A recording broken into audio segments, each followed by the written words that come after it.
kita rindu sosok B.J. Habibie.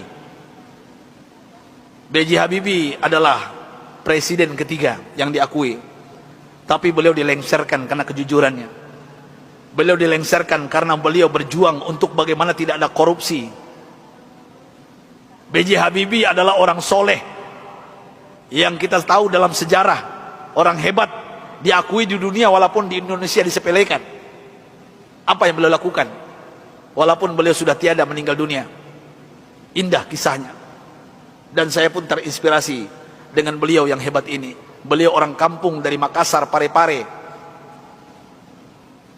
suatu ibu kota hari ini, Parepare.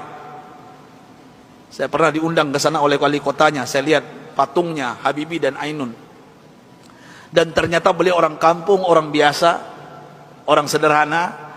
Allah berikan kecerdasan di otaknya. Kenapa kita merindukan sosok pemimpin pejabat seperti beliau, yang tidak durhaka kepada orang tuanya, memuliakan orang tuanya, tidak pencitraan belaka.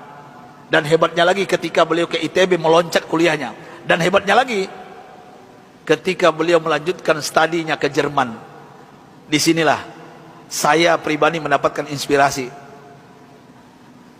Pesawat terbang Bapak Ibu yang kita naik itu, di ketinggian tertentu kalau nggak pas bikinnya bisa retak, Pak. Pesawat itu bisa retak. Siapa yang bisa menyelesaikan itu? B.J. Habibie, Pak. Di dunia yang bisa menyelesaikannya B.J. Habibie. Sampai beliau digelari oleh teman-temannya di Jerman apa? Mr. Crack, Mr. Retak. Bukan letak otaknya, Pak. Nah, pejabat kita yang banyak retak otaknya, Pak. Ini maksud saya apa? Pesawat yang retak itu beliau bisa menyelesaikannya. Ini kehebatan Habibie yang mungkin dilupakan oleh bangsa ini. Tapi ada yang lucu, aneh bin ajaib, ternyata beliau bukan orang tercerdas di dunia. Sampai beliau di Jerman, apa yang terjadi? Beliau tidak pernah ranking 1, ranking 2. Beliau ranking 3.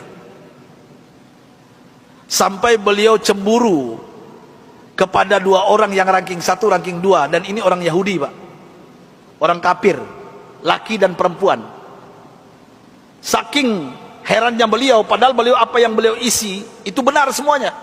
Tapi saking penasarannya, bertanya kepada Yahudi 2 ini. Apa kata beliau? Aku mau tanya kepada kalian berdua, apa rahasianya sampai kalian hebat di dunia, ranking 1, ranking 2? Saya kenapa tetap ranking 3? Apa jawaban Yahudi 2 ini, laki dan perempuan ini? Oh, Rudi.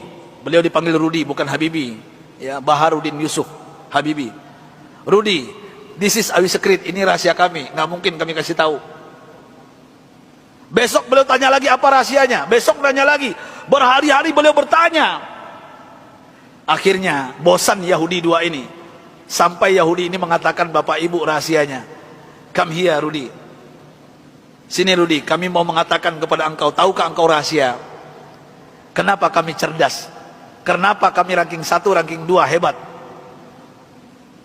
Apa jawabannya? Ini yang membuat B.J. Habibie malu dan meneteskan air mata. Pahlawan yang hebat ini, ketika Yahudi ini mengatakan, kami di sepertiga malam terakhir, jam 3 bahasa kita di Jakarta, bangun. Setelah itu kami mandi. Setelah mandi kami pakai baju yang wangi. Setelah itu kami ambil Al-Quran. Kami baca Al-Quran. Kaget B.J. Habibie.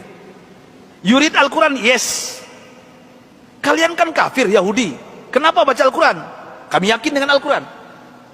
Walaupun kami tidak mempercayai Al-Quran, mempercayai Islam, tapi kami yakin dengan Al-Quran.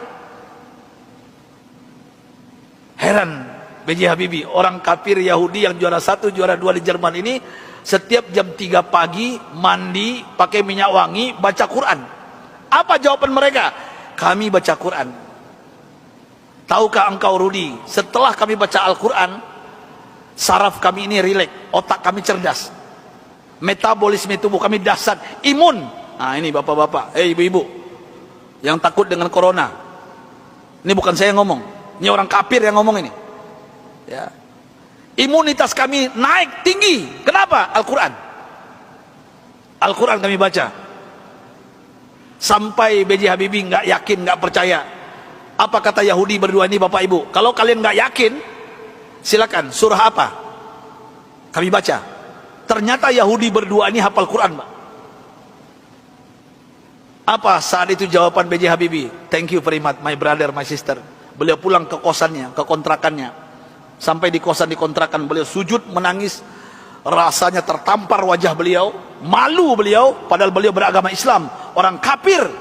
Jam 3 bangun mandi baca Quran. Mulai saat itu bapak-bapak dan ibu-ibu, saya ingin berbicara pahlawan satu ini, orang hebat ini. Mulai saat itu mendengarkan rahasia dari Yahudi yang dua ini, apa yang beliau lakukan? Jam 3 pagi beliau bangun, beliau mandi, beliau pakai baju yang rapi, beliau pakai wangi-wangian, beliau sholat tahajud 8 rakaat, witir 3:11 setiap hari. Setelah itu beliau baca Al-Quran sampai menjelang subuh. Kalau orang kafir tadi nggak sholat karena bukan Islam, langsung baca Quran. Dan apa yang terjadi keajaiban, Bapak Ibu yang dimuliakan Allah Subhanahu wa taala, Allahu Akbar. Keajaiban ini terjadi. Semenjak itu, setelah itu, B.J. Habibie berubah menjadi ranking 1. Yahudi yang 2 tadi turun ke bawah. Dan orang Yahudi berdua ini menyesal memberikan rahasia kepada B.J. Habibie. Artinya apa? Kalau ingin merdeka kita di Indonesia, jangan tinggalkan Al-Quran. Kalau ingin sukses anak-anak kita, bapak, ibu, cucu kita, sampaikan kepada mereka Al-Quran adalah obatnya.